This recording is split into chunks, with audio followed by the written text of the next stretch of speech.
কাকিবাসী আৰু হুজাই জিলাবাসী ৰাইজৰ লগতে অসমৰ বিভিন্ন প্ৰান্তৰ পৰা আহি উপস্থিত হোৱা তাৰ আগে আগে প্ৰত্যেকে জুবিন দাক এবাৰ প্ৰাণ ভৰি চাওক।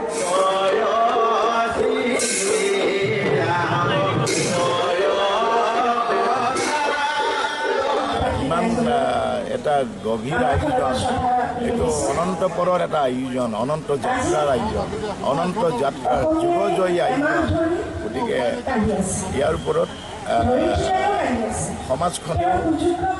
সমাজখনে আৰু প্ৰজন্মই অধ্যয়ন কৰা খুব দৰকাৰ আৰু যাতে আগবাঢ়ি সমাজমুখী চেতনা জনকৌশলীয় চেতনাবিলাক যাতে আৰু আগবাঢ়িব, কি ক'তো যাতে স্থবিৰ নোহোৱাকৈ আগবাঢ়ি যায়। এইটোৱে যাত্ৰা হওক, এই ত্যাগেৰে যাতে আগবাঢ়ি যায় জনকৌশলীয় যাত্ৰা।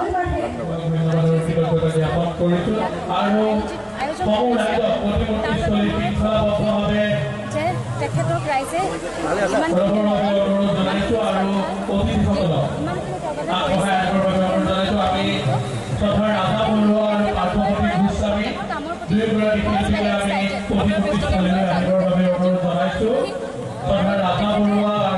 তেখেতে আমাৰ লগতে আহিছে আৰু এই গোটেই অনুষ্ঠান গতিকে বা কোনেও মই দুখ কৰি থকাটো নিবিচাৰোঁ।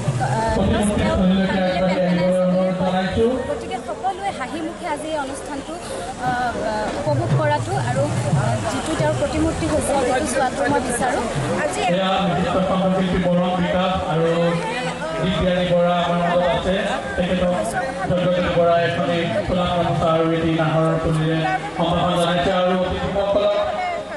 আগুৱাই লৈ যাব পাৰিব সমূহ ৰাইজক জুবিনাৰ প্ৰতিমূৰ্তি স্থলীৰ সন্মুখ ভাগত শৃংখলাবদ্ধভাৱে যাবৰ বাবে অনুৰোধ জনাইছোঁ। এইবাৰ দিব্যানী বৰাক এখনি কলাম গামোচা আৰু এটি নাহৰৰ তুলিৰে সম্ভাষণ জনাইছে আৰু তেখেতসকলকো আমি প্ৰতিমূৰ্তি স্থলীলৈকে আগবঢ়াই যাবৰ বাবে অনুৰোধ জনাইছোঁ।